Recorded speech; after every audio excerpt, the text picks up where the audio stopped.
What's up, YouTube? It's Coach Cory, and today we're going to rank all of the brawlers in Brawl Stars from best to worst. So, let's get into it.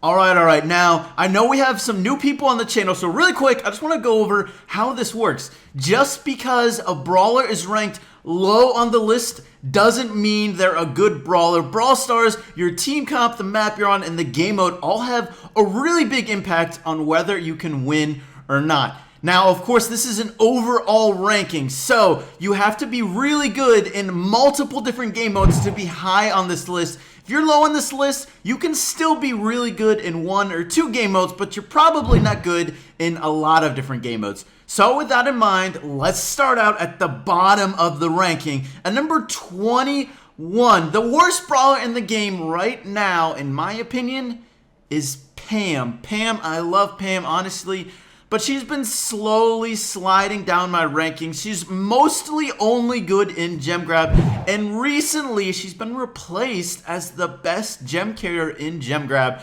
So with that in mind, and no longer being the best gem carrier in her best mode, and she's not that great in much else, Pam is at number 21. Alright, now at number 20, the second worst brawler in the game, in my opinion, we have Mortis. Mortis has received some buffs recently. He's actually a good amount better than he was, but in this auto-aim era where it's pretty easy to hit shots at close range versus Mortis, it can be hard for him to do well versus a lot of other brawlers. And actually, while he is pretty good compared to how he was before, this meta is not very good for him. There's a lot of mid-range brawlers who do really well versus Mortis, and that's why you really see him down this low. He's pretty good in Brawl Ball, but there's all these brawlers in the meta that do really well versus Mortis. If we see a meta shift, we might see Mortis jump up in the rankings without a balance change, but otherwise, Mortis is struggling right now. Alright, and at 19, we have El Primo. El Primo also got some buffs recently, but he's been one of the worst brawlers in the game for a long time now. His limited range really hurts him. It makes him hard for him to build up his super, get in range, and he tends to feed the enemy their supers a lot. So he has a lot of health that makes him useful in Brawl Ball as one of the offensive guys who can go and score goals, but in other game modes, he tends to not be that great. He tends to just feed the enemy team a lot and not be as useful as a lot of other brawlers would be in his place. He's usable in a couple different game modes, but otherwise, he's just not that great. Alright, at 18, we have the one-hit wonder Piper. Piper, one of the best brawlers in Bounty, but not that great elsewhere. Doesn't have the most versatility, sort of like Pam, and that really good in one game mode, but not great elsewhere. Piper has pretty good stats overall, but just not the most versatile, pretty much mostly just good in Bounty. Alright, at 17, we have Bull. Bull pretty good in Heist as one of the tanks. He can either replace Daryl or be added with Daryl depending on the map. He's also pretty decent in Showdown, in Duo Showdown as well, depending on the map. Bull is definitely not bad, but he still struggles, especially in this meta. A lot of mid-range brawlers who do well versus Bull, and he just doesn't have the best stats that he used to have. Alright, at 16, we have Penny. Penny has gone up a little bit in the rankings, but still isn't that strong. Her main attack can be a little weak and definitely inconsistent at best. It can do some damage in certain scenarios, and you might see in lower trophy areas, Penny does pretty well because people tend to group up a lot. And her mortar is definitely a lot better than it used to be. So Penny, not to be underestimated, pretty good in gem grab and usable in some other areas, but overall not very strong. At 15, we have Daryl. Daryl, probably the strongest brawler in Heist and usable in a couple other areas like Showdown, Duo Showdown on those really close range maps. But otherwise, Daryl's not that great. He tends to mostly just be used in Heist. Alright, at 14, I think people are sleeping on this brawler. I feel like he's a little underappreciated. We have Frank. Frank actually pretty good right now. He got buffed recently, and he's not bad in this meta. That range buff really helped him out a lot. And once he has his super, man, is he hard to deal with. And since there's a lot of mid-range brawlers, he's actually able to get in range of people fairly decently gets behind a wall, and then he can get a good amount of hits in. And once he has his super, as I said, watch out. Frank, he's not really great in anything, but he's pretty good in a lot. All right, at 13, we have Jessie. She hasn't received any buffs recently, but she's pretty good in this meta. Not a lot of long-range brawlers who counter her turret really well. That's why you see her a little bit higher than maybe she was. Jessie, really good in gem grab and decent in a couple other areas, but mostly she's just good in this meta.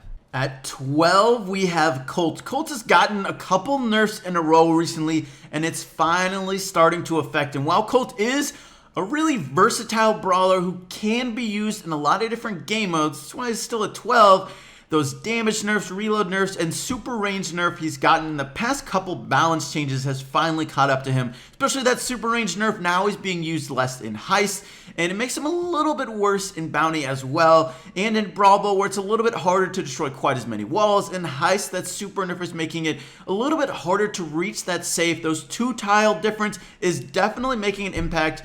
So Colt is finally falling down the rankings. He's still a really versatile brawler, but he's not super strong. All right, at 11, we have a brawler who got some nerfs recently, but he also got a really cool skin, so he's still pretty awesome, and that's Crow. Crow's still pretty versatile, but it takes a long time to charge his super, and honestly, that is what's holding him back from being really good.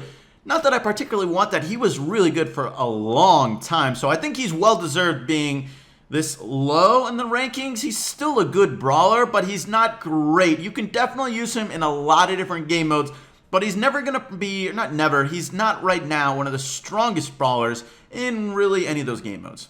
All right, at 10, we have Bo. Bo has a lot of health and outranges a lot of the brawlers in the current meta, and his mines also tend to work pretty well versus them. Not to mention he's also really good on Feast or Famine and Snake Prairie and a couple other maps where his star power is just OP, and you totally need to have Bo on those maps. Bo, definitely a decent brawler right now.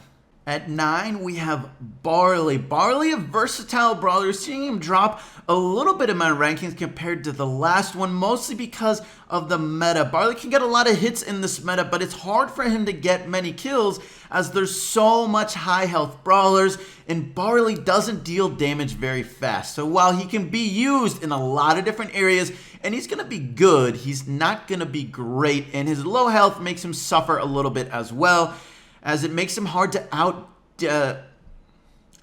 hard for him to out damage other brawlers.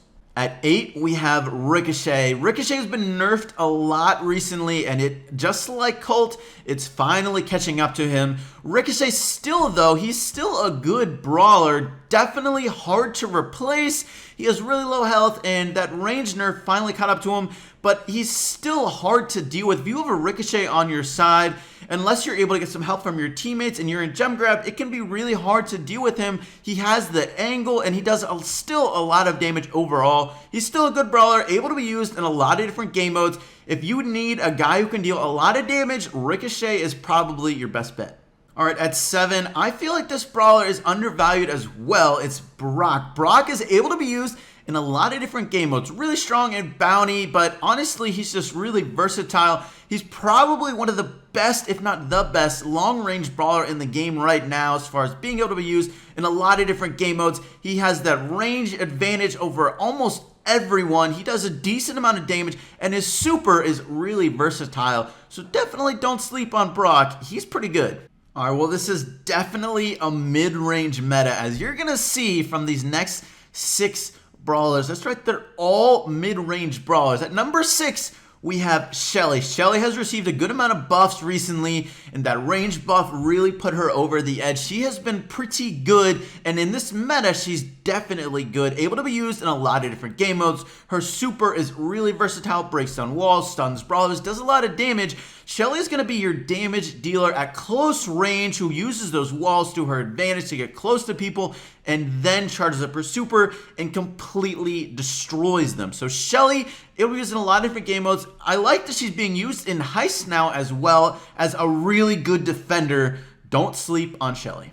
At number 5, we have Nita. Nita as well, definitely in the meta, tied for the highest health in the game as a mid-range brawler and does really well chip damage. Her bear can be hard to deal with and is really good for making pushes in any objective-based game mode. Good in gem grab, good in brawl ball, good in any sort of showdown. Nita, I really like her right now. All right, at 4, we have the former #1 brawler. In my last ranking, we have Dynamite. Dynamite's still really good right now, and as a thrower, he tends to be a better option than Barley on most maps in most game modes, except maybe Gem Grab. But Dynamite is definitely better in this meta. He deals with these high health mid-range brawlers pretty well, especially with his super, as they're almost always in range of his super, so he can deal a lot of damage throughout the course of a game. And as a thrower, he's really versatile in pretty much every single game mode. Dynamite is really strong right now. At number 3, we have Tara. Tara with her game-changing super, really good in Gem Grab, really good in Brawl Ball, good in Showdown. Tara can deal a lot of damage and easily change games with her super, getting multiple double kills and easily helping you get whatever objective you're going for depending on the game mode. Alright, and now for the top 2 brawlers in Brawl Stars. These brawlers, both of them are really deserving of the rankings. They're good in every single game mode except maybe Bounty, depending on the map. If you haven't figured it out, the top 2 is going to consist of Spike and Poco, and I did a poll this morning, asking you guys if you thought Poco was the strongest brawler in the game. About 50% of you said yes. To me, that's really high. That definitely indicates that he probably deserves the top spot, and you're right, he does have the top spot. Poco's the #1 brawler. I also asked you, if it wasn't Poco, who would be the top brawler? The majority of people said Spike if they didn't think it was Poco. Spike is my #2 brawler. Both of these brawlers are really strong right now, really in the meta. Spike is finally being used in Heist as well. Just as a defender, he goes so well versus tanks. To me, that just really tells you how far Spike has come and being used in pretty much every single game mode. Spike able to deal a lot of damage, a really good defender, a really good utility brawler. The only thing he's lacking is not breaking walls, but otherwise he does a lot of damage. He has an area super. He can sort of go around walls. Spike is really, really strong. And then as far as the #1 brawler, Poco. Poco is just, honestly, Poco's OP right now. That range buff made him really good. Not only does he do good utility and healing his brawlers, he has a high amount of health, but that range buff now is allowing him to deal a good amount of damage because he got some damage buffs as well, and he gets a lot of hits. He hits multiple people, so throughout the course of a game, it's really easy for him to deal a good amount of damage, and because of that, he's also charging his super a ton, so he's able to get a ton of healing throughout his teammates really well, and that's why you're honestly seeing this mid-range meta is because of Poco, because Poco does work so well with mid-range brawlers because they have a ton of health. He heals them up really well, and his star power is not that great, but it's still able to be used, especially versus with mid-range brawlers. Alright, so that's it for my ranking, but guys, let me know what you think. What ranks would you change? Alright guys, that's it for today's video. Thank you so much for watching. I hope you enjoyed, and I will catch you later.